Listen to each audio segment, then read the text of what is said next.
Today, I'm lifting the veil on imposter syndrome. There was a time when I first started learning NLP and learning about coaching, and I was doing some courses. And one of my good friends at that time said to me, "So are you going to be like a life coach or something?" Like it was some kind of joke, right? Because if you looked at my life at this stage, and this is back, 2015, 2016, if you looked at my life at that stage, I was a single mum working in a part-time accounts role. I was drinking too much wine to deal with my social anxiety. Had a bunch of failed relationships behind me. I had a terrible fear of public speaking. I was lacking confidence. I had loads of baggage. And I pretty much was a bit of a hot mess, really, in all honesty. So who was I to coach somebody else, right? And then I kept going anyway because I had some tools. I was working on myself and I kept going. And then I started going to business network meetings. And I felt like a huge imposter. I barely had a business. Clients were very few and far between. And I would sit there, we'd sit in this circle and people would go around the circle introducing themselves. And I would absolutely be just about, my pants, dreading, waiting for my turn to stand up and introduce myself as we all went around the room. Like to stand up and say what my business was.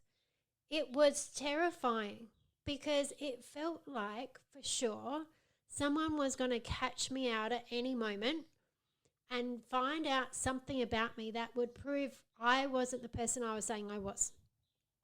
That there was something that I just wasn't getting about this whole thing about being a business owner and a successful coach. And even when I started working with people and, I was getting really great results and people would start talking about me, right? And saying, they would say, like, Toni's amazing. You would go and see Toni. Toni's an amazing coach.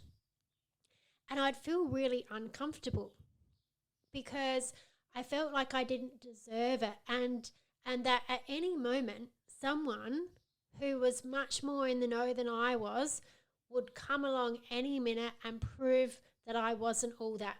And they would prove that, I didn't know what I was talking about and that I was somehow just having it over these people who didn't know anything about coaching. And of course, none of it was true. None of it was true at all. This is the beast of imposter syndrome. And it's also something that I've now worked a lot with my clients on. And, my clients are generally women that are in their, age 45 and up, okay, into their 60s and even like 70s sometimes. And these are intelligent women. They're experienced. They've got life experience. They've had successful careers. They're knowledgeable. They're skilled. Yet when they step into their own business, especially a coaching type business, a well-being business, they suddenly feel like they are an imposter, and who are they to help anyone? And one of the things that I hear coming up, and this used to come up for me, was like, if you don't have everything perfect in your own life, how could you possibly help someone else and get paid for it?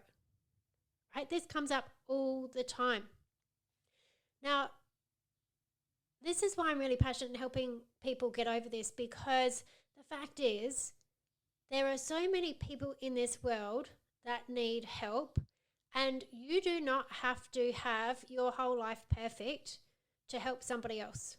And in fact, this whole thing about people having their whole life perfect is a load of BS. And I know that, and I readily admit, even as an NLP Master Trainer, and I've been coaching for, 8 years or whatever it is, and teaching people how to coach, my life's not always perfect, right? Because I'm human and I interact with other humans, and so does everyone else on this planet. And so, there's this, this kind of meme that goes around that, if you're a coach and you understand mindset, then, you should have everything perfect. No. Definitely you should be actively working on anything that is a problem for you. Yes, if you're at effect and you're just whinging all the time about how nothing's your fault and, life's so hard for you, that's not a good idea, right? That doesn't indicate that you understand the concept of personal development and working on yourself. Okay, but you can be working on yourself and taking ownership for your stuff and working through it and helping people. And I can assure you that when you are a coach and you start a business and you grow that business, you're going to come across all kinds of different stuff that you didn't even know was a problem for you before, because whenever you grow into a new space, you need new neurology. You need to show up in a different way that you haven't done before, and that can trigger off some stuff that you didn't know that was there. So imposter syndrome can show up in all kinds of ways. It might show up as you being a perfectionist, where you feel like you have to get everything perfect, and if you make the smallest mistake, you kick yourself. You might micromanage everything, and you might feel like anything less than gold is a failure. You might also have imposter syndrome show up in that you believe that some people are just a natural genius, that some people other than you are a natural genius and that they've just been born skilled, and you can find yourself jumping from one thing to the next, looking for, just landing into this natural genius zone. And you might think that everyone else seems to be succeeding and that you're the only one that's failing. Imposter syndrome can also show up when you feel like you have to be the absolute expert and that you dive into books and training and doing all this research and getting all these facts and figures before you do any presentation. Or you might avoid applying for jobs if you don't feel all the qualifications. Or you might, not have that conversation with someone because you think, I don't have enough certifications or something else like that. Even if you've been doing it for years, you might still feel like you never know enough. Imposter syndrome might also show up for you as you might be a soloist, so that you need to, you want to work alone and never ask anyone else for help, even if you need it. And you're always looking for time to prepare. And so you kind of protecting yourself from being in that space where anyone can make any judgment about you. Or you might even be someone who feels like you have to be the Superman or the Superwoman, and you're forever juggling multiple things at once. So school, work, home, business, trying to stay fit and healthy, and you just work more hours than anybody else. You might not see your friends or your family. You might not be doing any of your hobbies, and you just want to work more and more. You might be a people pleaser.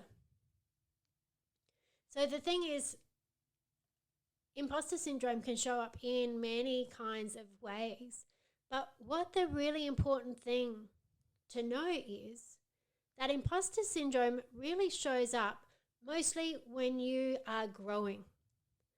So when you're stepping up into something that you haven't done before, it's a sign that you're growing.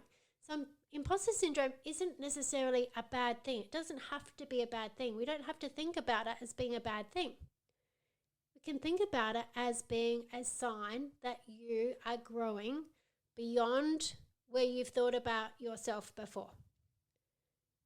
So when you're stepping up into a new identity, essentially what you're doing is you're stepping into a new identity that is different than the old way you thought about yourself. So what you're stepping up into, so that might be stepping up as a coach or stepping up as a business owner and helping people. Whereas before you thought of yourself as, like in my case, an accounts worker, an accounts officer. And so there's not a match in those identities. Okay, so like Toni, the part-time accounts officer, that identity doesn't match with Toni, the coach business owner. And that's where we can see imposter syndrome. And so this is why it can show up every time you're growing, because the identity that you have for who you think you are doesn't match what you're going to do. So perhaps you decide you're going to start doing videos and you start getting all this imposter syndrome, because who am I to think that I can get on video and talk to people about anything? And you think, there might be someone watching who's going to be judging me. It's usually only one or two people, by the way, that you think is judging you unconsciously. It's not like there's all these people. It's usually that you think that there's somebody who knows more than you is going to be watching you and making some kind of judgment, or is going to call you out, or is going to tell other people. And the truth is, right, we've really got to know this. In my experience, the only people who have ever tried to say anything negative to me, about me, certainly weren't above me. They weren't ahead of me, right? It happens. Sometimes I get people commenting on, like sending me private messages on my Facebook post telling me that I should perhaps change something I've written because it's not the truth, and that, I might be out of integrity, all kinds of crap. I've had people accuse me of not being, someone on LinkedIn I'd never even met before, shared my post and commented on it saying that I didn't have the qualifications as a coach. I'm like, wow, that's kind of interesting, because I've never met you before, and pretty sure none of my clients or students would agree with that. But they're not anyone of any kind of authority to say any of that, right? No one who's ahead of you, no one who is further along the line than you is going to make any of those kind of judgments. And so this is one of the things that we've got to remember. And it shows up for people in all kinds of realms. It definitely shows up for people. I work a lot with people moving from being in a job into being a business. It shows up a lot there, but it shows up in all kinds of places. But it's always related to some kind of growth. Okay, so moving into a role that you didn't previously identify as being who you are. And, so I know this for sure, right, is that this is how it works, and you can move through it, because, as I said, there was a time where I didn't even think that I was a person to coach. And now I've coached hundreds of people, and if not thousands, and I regularly have people tell me, thank you so much for helping me change my life. Right? I've been teaching and certifying coaches since 2016. And I run a private coaching program that supports coaches in mastering their coaching skills and building their business. And they're consistently saying, Toni, thank you so much. You're making such a big difference to me. Right? So where does this imposter syndrome come from? Underneath imposter syndrome, you will find deeply rooted limiting beliefs such as I'm not good enough. There might be fears of public shaming, fears of being ridiculed, and they all kinds of things, right? Like that can be there. And they can stem back to childhood and even school days. And most often they do. Even if you had some other kind of event happen when you were an adult, I can almost guarantee there was something else that happened when you were a child as well that led to that other event when you were an adult. Okay, because these things stem back to when you're a child and you don't have the ability to process information, and you didn't have someone there who could help you understand what was happening, who could help you process your emotions or your thoughts, or to give you the reassurance that you need, or to give you the self-belief. And they might not have been deliberately trying to make you feel bad. Okay, I know that there's people that do have trauma from their childhood where they, experienced living with parents or caregivers that were, that it was traumatic, that they were mentally or emotionally or physically or whatever abused in some way. Yes, that happens. There's also loads of people that I work with who say, I had a good childhood. My parents, really looked after me.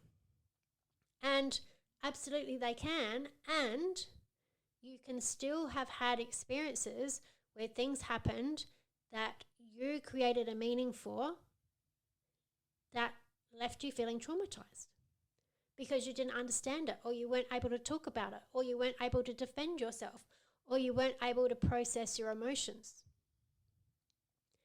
And these things that are unprocessed sit in your unconscious mind still as intensely as they were when you were young and you didn't know how to deal with it. Like, logically now, when you think about those things, it might seem like they're not such a big deal. But if they weren't processed, they still sit there trapped in your unconscious mind with the same kind of meaning and intensity that you created when you were very, very young. And this is where it causes a problem. And so, often these things can stem from, it might have been something that your parents said. Okay, well-meaning parents can say things like, shh, just quieten down, right? If you're forever being told to quieten down, as a child, you can have that end up making a meaning. You can make a meaning of that. That means it's not okay for me to be hurt. Right? You might have had a teacher who said that, you weren't going to amount to anything. You might have had, I've heard all kinds of crazy stuff that teachers have said to children. Right, crazy stuff that you think, how did these people become teachers, right? Maybe it was some other kids at school that said something about you. Right, kids can be mean. They say stuff. They pick on each other.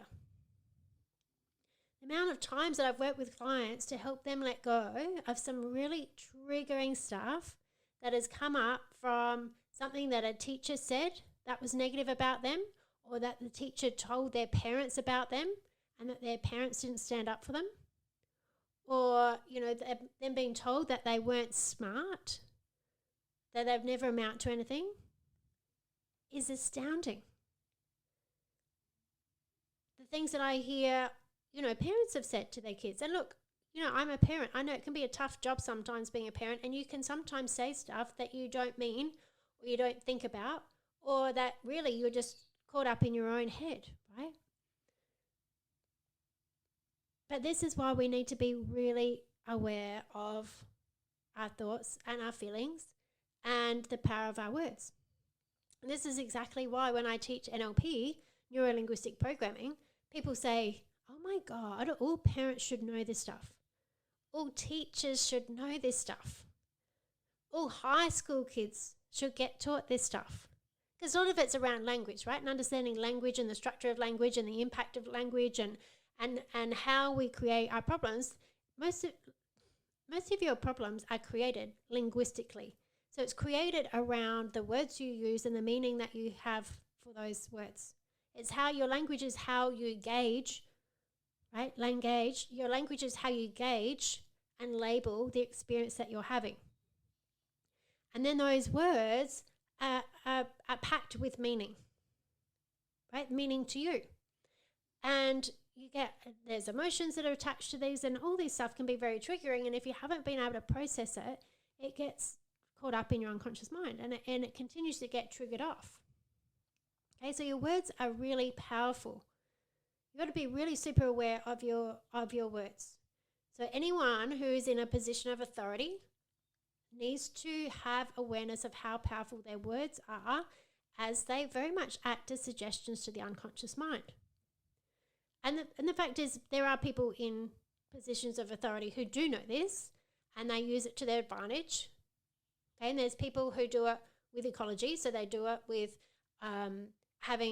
making sure that it's going to be a positive influence on other people. But there's people that use words who are in authority, who don't necessarily use them in your best interest. Okay, and then there is a lot of people that are in a position of authority who don't understand the power of their words, and they say things that aren't helpful, and they become suggestions to the unconscious mind. Okay, this applies to health professionals, doctors, teachers, parents, all kinds of people. Even in the realm of, psychics and people, mediums and people like that. People go to see them in a very suggestive state. So it's really important. Healers, all kinds of people, as well as, of course, coaches and things. Really important to understand the power of your words and the influence it's having on people. But that aside, coming back to imposter syndrome.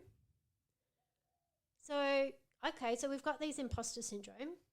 What do we do about it? We understand how it might get there, but what do we do about it? Well, this is why it's really important to be able to know how to work with your unconscious mind. And this is what I do with people. This is what I teach people. When you understand your own unconscious mind so that you can go past your logical reasoning of everything that you know and really tap into what are these deep-seated beliefs that sit there and show up as imposter syndrome. And you need to know how to be able to release them, or you need to be able to work with someone who knows how to release them. But this is something that you can do. So I would love to know, when has imposter syndrome shown up for you? Has it shown up for you in relation to, what kind of relationship you think you can get into, you can have? Has it shown up for you in, applying for jobs, starting a business? Maybe it's even shown up for you as a parent. Maybe you've had experiences where you're like, who am I to be a parent? What do I know what I'm doing, right? There's a point in time where as an adult you get to realize that your parents were just people who were growing up while they were raising you, right? If your parents had you while they were in their late teens, 20s, 30s, they were still growing and learning while they were growing you up. Yeah. And as an NLP Master Trainer, I am absolutely obsessed with how the mind works, and I go deep into releasing old childhood wounds. I've done this for myself. I continue working on myself. I'm super obsessed about helping people who help others. So I work a lot with other coaches and health practitioners, massage therapists, PTs, naturopaths, nutritionists, all kinds of leadership coaches, all kinds of people. Teachers, I do have school teachers who come and work with me as well, literacy specialists. Anyone who's really passionate about helping others, I'm really passionate about helping them and helping them understand their own mind so that they're supported in helping other people, but they also understand their language and can be a really positive influence. Now, imposter syndrome, because it's such a big issue that comes up, I'm running a 5-day challenge starting November the 20th to overcome imposter syndrome. And if you've been on one of my 5-day challenges before, you'll know they are incredible. I pack so much value into them, and there's recordings and all those kinds of things. But check out the links below and check it out. If you feel like you have imposter syndrome, you want to overcome that, you want to learn a whole lot more, I go deep in the 5-day challenge about how you can overcome imposter syndrome. So check out the link below to check that out, because imposter syndrome can show up every time you step into growth. And it doesn't have to stop you. It doesn't have to hold you back. You can deal with it. You can overcome it. You can keep moving through. And that's what I want for you. Because if you have a desire to be more, to do more, to help more people, then that's exactly what you should be doing. And I know that there's ways that you can do that. Imposter syndrome is not the biggest roadblock in the world. It's not the hardest thing to overcome.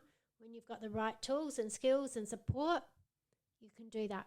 So check out the link below and leave imposter syndrome behind.